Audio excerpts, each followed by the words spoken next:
Hello everyone, welcome to part 19 of the 100 Ways to Motivate Yourself series. 19 parts in, and we are talking about another interesting one here, planning your game. Now, we've previously discussed planning, how to not overplan, how to not underplan, and that even inspired me to make a video specifically about planning. But regardless of that, this one is not really about planning, it's more about making the game respond to you. Now, in this example, Steve Chandler, our author here, is talking all about Bill Walsh and how he, as a coach for football, was able to win very successfully and win a lot of Super Bowls based on a very proactive approach that people thought was even eccentrically.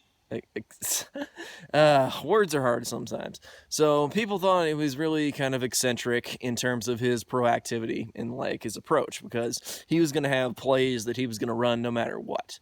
And naturally people are like, well, then how are you going to know about the game? How are you going to know about like responding to this and this and this?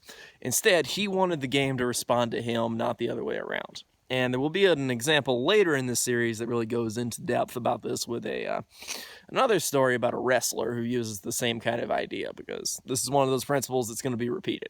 Anyway, the big takeaway here is that you want to plan for the game to respond to you. If you're just naturally learning how to counter and counter and counter and counter, then you're not really, proactive in winning a fight.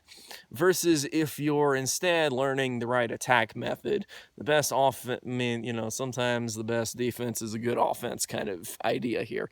What you really want to do is have life respond to you. So you can plan your game to say that I'm going to do this, and then the game is going to respond to me more so.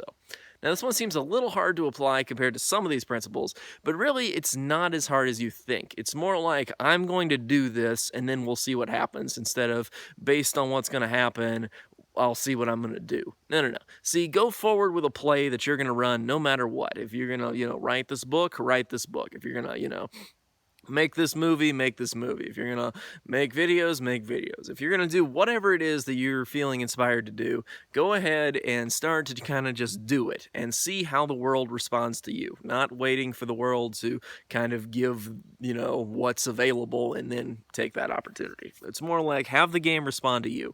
Go with your gut, go with your inspiration, go after it, and you can really succeed. That's about it for part 19, guys. I will see you next time with part 20. So stay tuned. I'll see you then.